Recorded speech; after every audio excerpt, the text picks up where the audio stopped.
মেদিনীপুরের মৃৎশিল্পীদের মুখে হাসি ফুটিয়েছে এই বিশেষ মাটির পাত্র। গ্রীষ্মের মরশুমে বাড়তি লাভের আশায় মৃৎশিল্পীরা বিশেষ ধরনের জলের পাত্র তৈরি করছেন। এই জলের পাত্রগুলোর বিক্রিও হচ্ছে ভালো পরিমাণ। পূর্ব মেদিনীপুর জেলা নন্দকুমার ও তমলুক এলাকার মৃৎশিল্পীদের তৈরি এই পাত্রগুলো জেলা জুড়ে বিভিন্ন স্থানে বিক্রি হচ্ছে। প্রখর গরমে হাঁসফাঁস করছে রাজ্যবাসী। এই পরিস্থিতিতে ঠান্ডা জলের খোঁজে অনেকেই ভরসা করছেন ফ্রিজের ওপর। তবে চিকিৎসকরা বলছেন, ফ্রিজের অতিরিক্ত ঠান্ডা জল শরীরের পক্ষে সবসময় ভালো নয়। তার চেয়ে অনেক বেশি উপকারী মাটির কলসিতে সংরক্ষিত জল। আর সেই কারণেই পূর্ব মেদিনীপুরের তমলুক সহ আশপাশের বিভিন্ন এলাকায় হঠাৎ করে সারা বছর পুজোর মাল, এই গরমের সময় হলে মটকা, জলের বোতল, বিভিন্ন ধরনের ঘর সাজানো জিনিস। এখন কি এই জিনিসের চাহিদা বাড়ছে? হ্যাঁ, আগের থেকে চাহিদা বাড়ছে। মানুষ কিনছে? হ্যাঁ, কিনছে। কিরকম দাম আছে?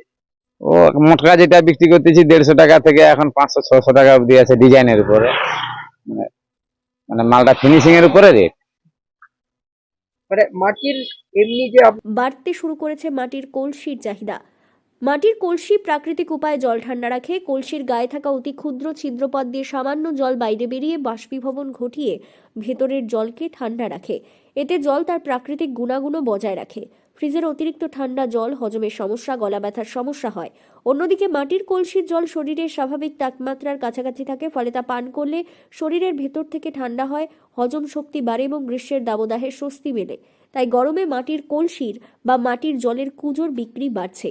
মাটির কলসির চাহিদা যেমন বাড়ছে, তেমনি লাভের মুখ দেখছেন কুম্ভকাররা। গরমের মাল তো এটা, রোদ্রে যত হবে তত লোকের এই জলটা খেলে উপকার আছে, ঠান্ডা থাকবে, গরম হবে নি, এখানে সবকিছু আছে। ওই জন্য এই মঠটা বেশি বিক্রি হয়। হ্যাঁ, মটকাটা বেশি বিক্রি হয়। মটকা, কলসি সবকিছু। ওই জন্য আপনারা এই সময় এটাই তৈরি করেন। হ্যাঁ, এইটা বেশি আমরা বেশি সাপ্লাই করি আর কি।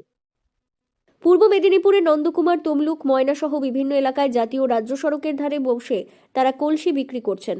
কুম্ভকাররা চিত্তরঞ্জন পাল জানান, সারা বছর টব, প্রদীপ, পুজোর সামগ্রী তৈরি করি, কিন্তু এই গরমের মরশুমে প্রচুর কলসির অর্ডার পাচ্ছি। বাড়িতে দিনরাত কলসি তৈরির কাজ চলছে, আর এখন বিক্রিও ভালো হচ্ছে। নিম্নবিত্ত ও মধ্যবিত্ত মানুষের মধ্যে মাটির কলসি কেনার প্রবণতা বেশি দেখা যাচ্ছে, কারণ একদিকে যেমন এটি স্বাস্থ্যকর, অন্যদিকে তুলনামূলকভাবে দামে সস্তাও। মাটির কলসি ছাড়াও মাটির বোতলের বিক্রিও বেড়েছে। স্বাস্থ্য সচেতনতার এই নবজাগরণে বর্তমানে মাটির জলের পাত্র কিনছে শহুরে মানুষেরা।